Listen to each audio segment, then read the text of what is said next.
Bom dia, Cláudia. Vamos às nossas reflexões. Vamos. Posso começar? Está com muito ruído, viu? Tá, mas... Isso, diminui melhorou um aí pouquinho? melhor. Você fez, melhorou. Tá. Mas voltou, né?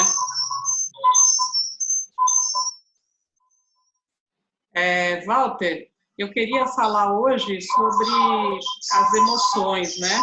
Eu queria que você falasse de uma forma geral sobre elas e queria pontuar a questão do sono, que o sono acaba sendo uma coisa que leva a essa mudança das emoções.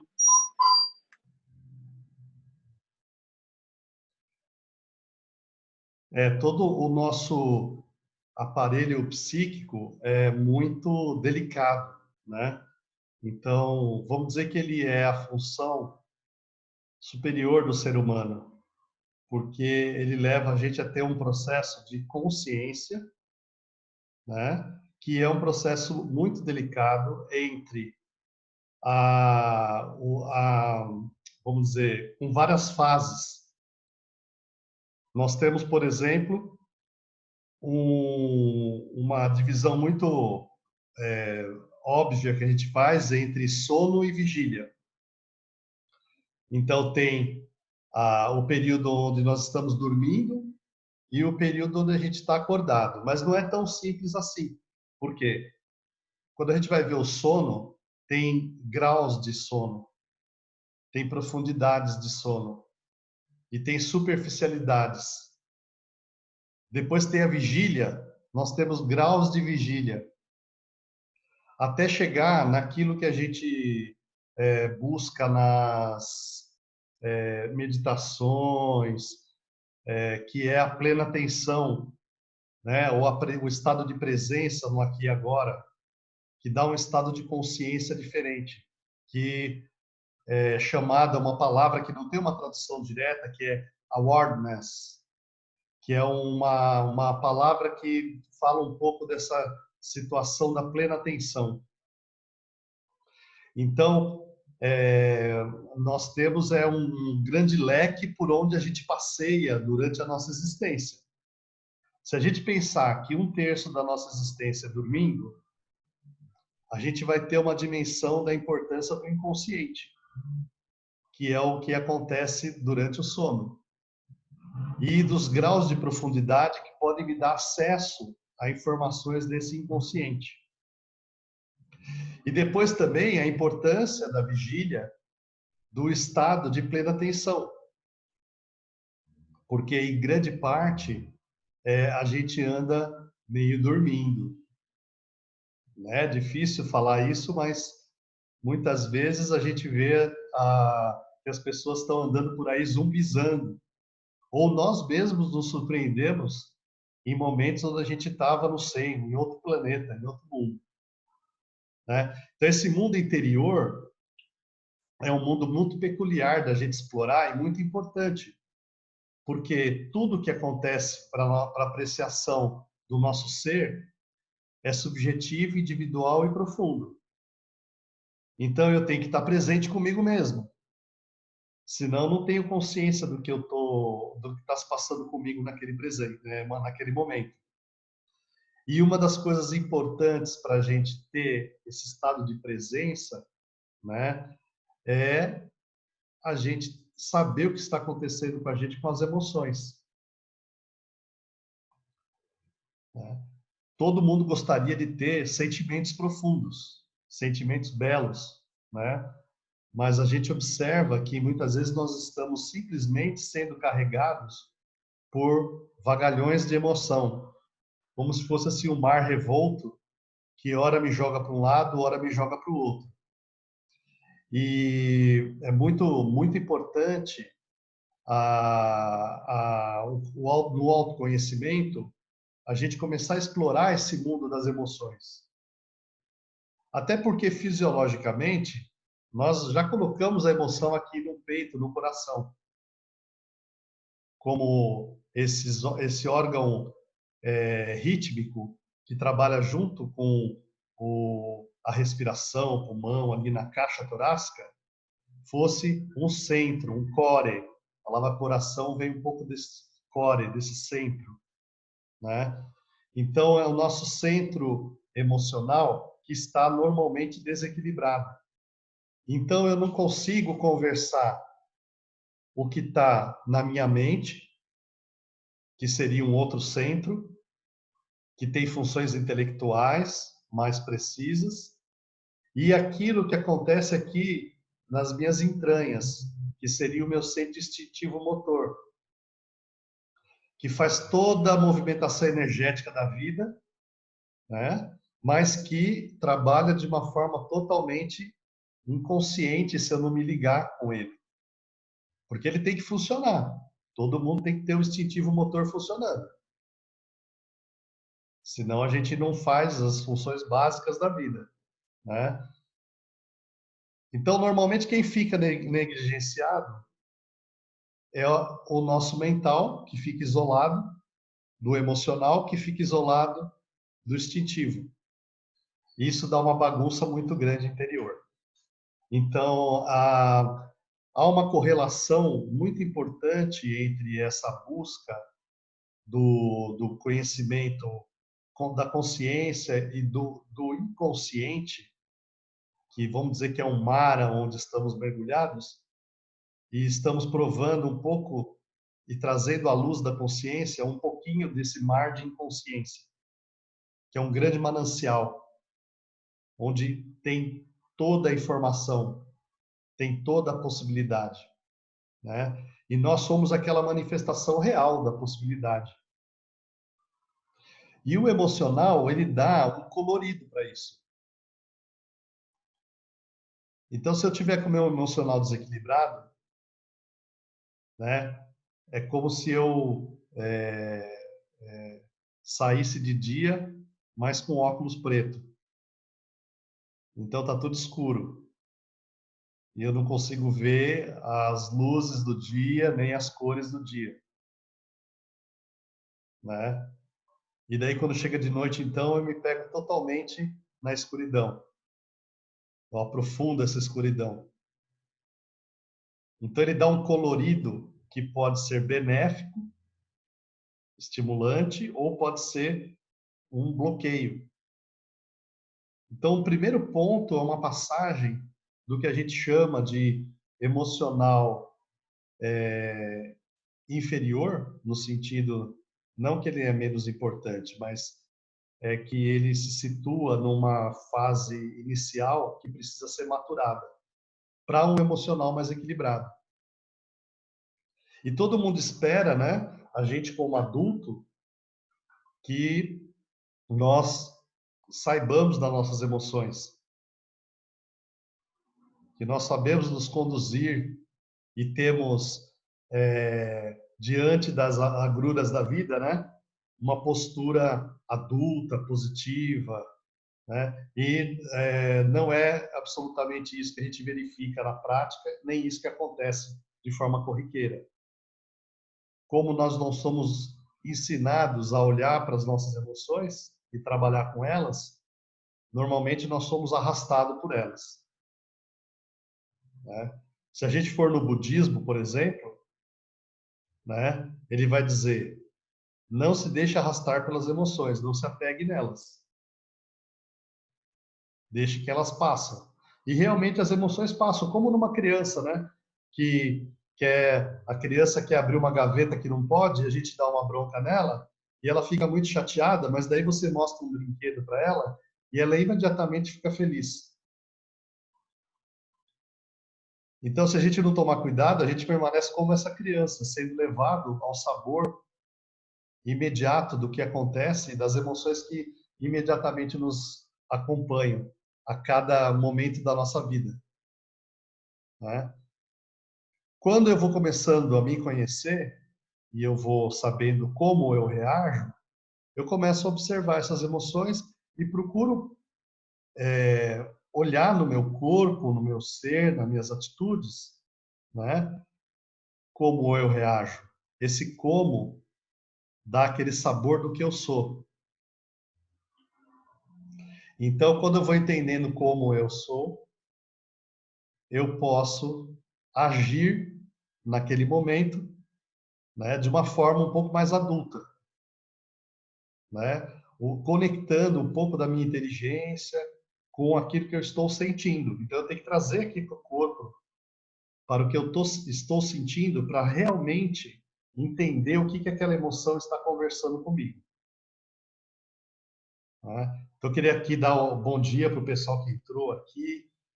Renata, o Luiz Adamo, a Lin, Cláudia, Luciana, né? Outros acho que eu não consegui ver aqui, mas bom dia a todos. E é muito importante para nossa vida adulta a integração de todos esses elementos, né, que vão surgindo no decorrer da nossa vida, que alimentam a nossa vida, né, mas que, se não tiverem educados, né, no sentido mais profundo da palavra educação, né, em vez deles nos ajudarem, eles vão nos atrapalhar. Né? Então, só um adendo que eu falei da educação aqui, é porque é um método ativo de educare tem a ver com eduzir, com colocar para fora. Duco é a condução. E o é o pôr para fora. Então, educar, eduzir, é pôr para fora como aquela educação socrática. Né? O Sócrates, ele falava que era possível, e tem um diálogo dele onde ele demonstra isso, até que o escravo saiba álgebra e resolva um problema de matemática complexo, só com os conhecimentos que ele traz dentro, se ele for bem estimulado e bem conduzido. Então a gente tem que aprender essa condução, né? Que para mim tirar aquilo que eu tenho no meu interior aqui para o mundo. E isso é ser bem educado. Bem educado não é seguir normas e regras. Principalmente se essas normas e regras que variam de acordo com a moral do momento, né, não se demonstrarem efetivas para um bom convívio, como muito acontece hoje em dia, que a gente fica num debate moral sobre o que deve e o que não deve, como a gente deve se conduzir, e a gente só vai encontrar essa resposta dentro de nós mesmos. Porque quando nós temos uma boa condução, um bom contato com o nosso emocional e com o nosso instintivo, nós sentimos dentro de nós e aprofundamos aquela emoção em algo verdadeiramente real e concreto.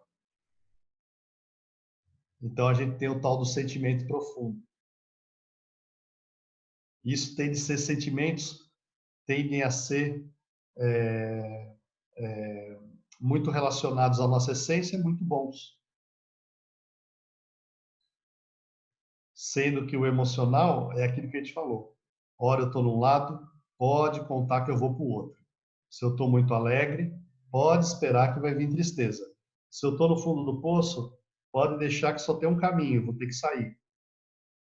Então, tem um conselho que eu encontrei no Krishnamurti, que me explicou esses conceitos que a gente vai ver nas diversas religiões, na meditação, no trabalho interior mesmo da psicologia, né? Que aqui fora, nesse nosso tempo concreto, nós estamos vivendo de acordo com o nosso momento imediato. De manhã tem as coisas da manhã, à tarde tem as coisas da tarde, à noite tem as coisas da noite, o dia seguinte, e por aí vai. Os ritmos e as coisas vão se sucedendo e a gente tem uma sensação de realização. E o tempo está sempre indo para frente. A gente nunca consegue correr o tempo para trás. Mas quando a gente entra aqui na nossa vida interior, né, não é bem assim. Nós temos contato com o universo e esse universo é atemporal. Então a gente pode tanto se lançar em explorações no futuro e preocupações futuras, quanto no passado e ficar preso em considerações do passado. E às vezes aonde menos a gente fica é no momento, no aqui e agora, que é a única coisa real. É aquele momento que está se passando aqui e agora. É aonde eu posso perguntar interiormente para mim mesmo o que eu estou sentindo, qual é a emoção, onde está no meu corpo e o que eu preciso fazer para satisfazer. Então, se eu não vivo no aqui e agora, ou eu me perco no passado, ou eu me perco no futuro. O passado já foi embora, não existe mais. O futuro ainda não se fez, não existe. Então eu vivo uma vida irreal, apesar de eu estar num tempo real. A minha existência no meu corpo é aqui e agora. Mas a minha subjetividade interior muitas vezes me tira do aqui e agora e eu perco o momento. E é naquele momento que eu tenho que viver, me relacionar, trabalhar, passear, amar, né? Então é muito importante a gente perceber, primeiro, essa realidade meio chocante, que estamos, a maior parte da nossa vigília, em estados de consciência muito reduzidos, quase dormindo, adormecidos, porque se eu não souber disso, eu não vou querer acordar, porque acordar dá trabalho. E depois que eu estou acordado, o que eu faço com isso? Depois que eu começo a olhar para o meu interior, como eu educo, como eu tiro de dentro de mim o sentido. E daí, quando eu estou nesse nível de trabalho comigo mesmo, eu estou como naquela poesia, né? Que o caminhante faz caminho ao caminhar. Então, eu começo a dar os meus passos. Pode parecer muito pequeno, muito aparentemente sem importância, mas conforme eu vou dando os meus passos e rompendo, pondo para fora, né? Quem eu sou, eu vou traçando o meu caminho.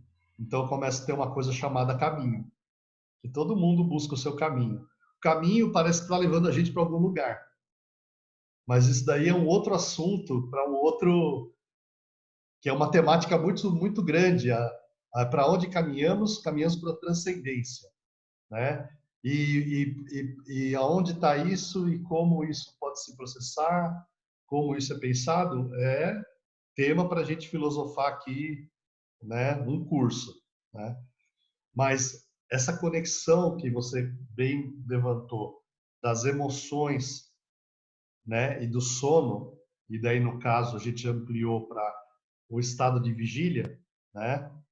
Se eu estou no sono, na vigília, que tipo de sonho, que tipo de sono, que tipo de vigília, né? E as comunicações que eu posso ter. Eu falei aqui do sonho, né?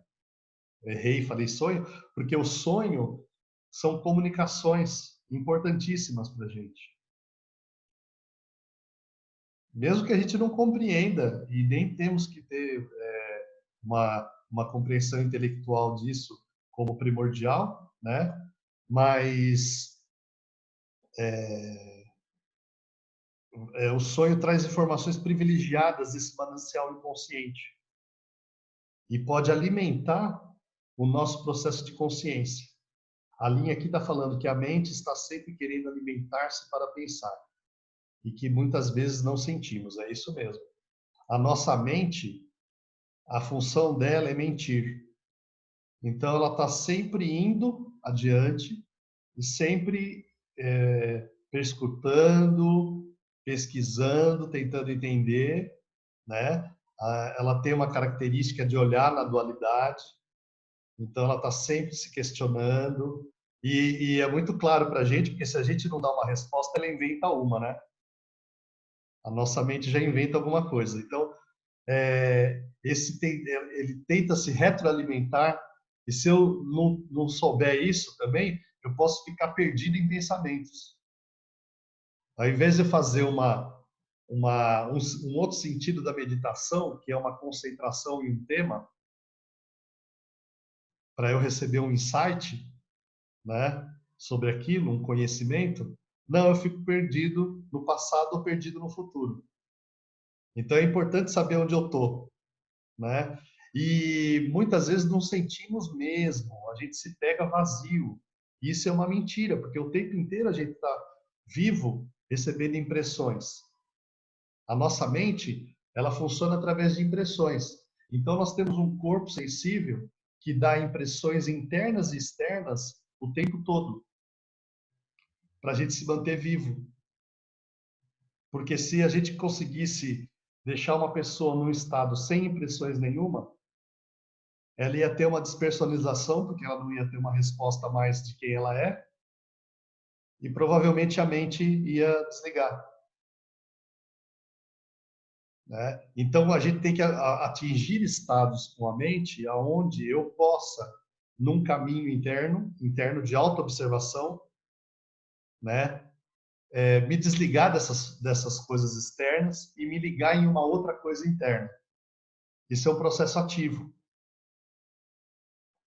né? Porque se a gente recebe uma interrupção forte dos sentidos, nós desmaiamos e apagamos. Daí não tem consciência. Então, toda a questão para nós é como a gente se conecta a isso, integra com consciência, né? Então, vamos dizer, aquele primeiro parágrafo do Hahnemann, quando ele vai descrever qual o objetivo da homeopatia, e ele vai explicando para a gente, explicando, até chegar no seguinte, que a cura é trazer a pessoa num estado de harmonia dela consigo mesmo e com o meio, e daí o meio a gente coloca o que está em torno, as relações, a família, a sociedade, até o planeta, até o cosmos, né? Então a gente pode aumentar isso, já conversamos uma vez, né? Que o nosso centro vai em algum lugar dentro da gente até onde a nossa mente alcançar, né? Então ele não tem um fim claro, né? Ou se ele abarcar o todo, é o fim dele. O fim dele é o todo. Mas para chegar no todo não é tão simples, né? Então, veja, tem um objetivo muito claro, que é a finalidade própria da existência de cada um. A homeopatia quer a liberdade do indivíduo, para que ele possa alcançar os altos fins da sua existência, né? E para isso ele tem que se desenvolver de forma integrada com o meio, e com o meio interno, consigo mesmo, e com aquilo que o cerca, né?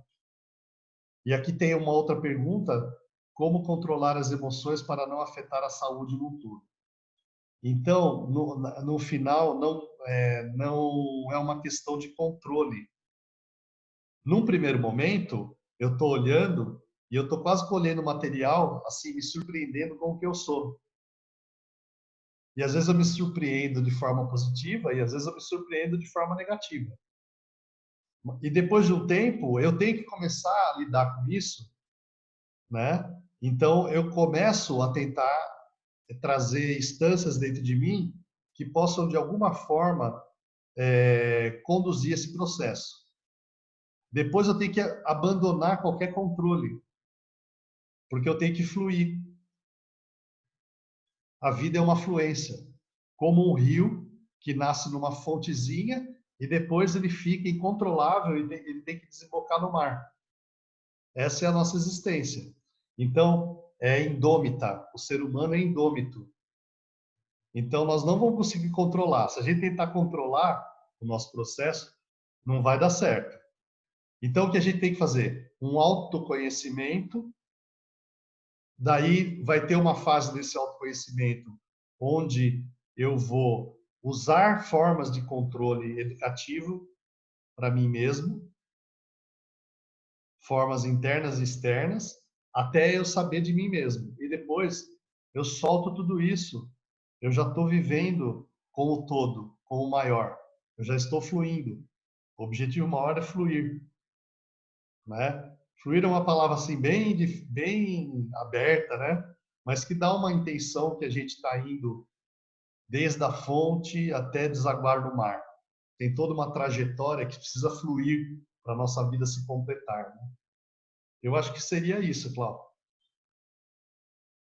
Ótimo, foi bom que você falou também do sonho, era uma coisa que eu ia perguntar, se o sonho ajudava, né, assim, porque dizem que no sonho a gente está se trabalhando, né, na verdade, tem uma, sei lá, uma coisa maior, né?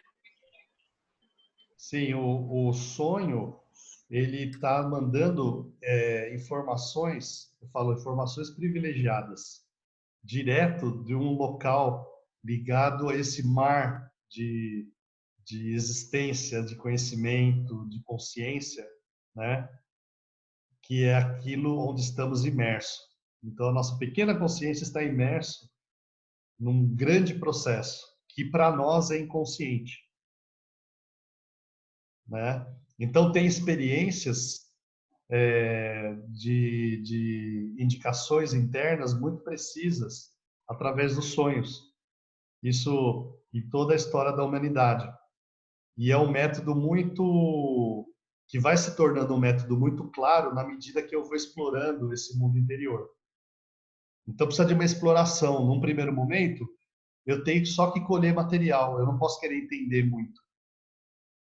Mas depois de um tempo, isso pode ser à luz de um mapa de como eu funciono e de como se procede uma existência humana, eu posso saber muito bem aonde eu estou e qual é o meu próximo passo, que é aquela possibilidade que eu falei que a gente tem, né, de fazer o caminho dando um passo por vez, olhando só para o que está aqui agora, né? Então, o sonho é importantíssimo, né? E todo esse leque sono, vigília, né, na sua conexão com o processo de consciência, eu diria que é a coisa mais importante para o ser humano.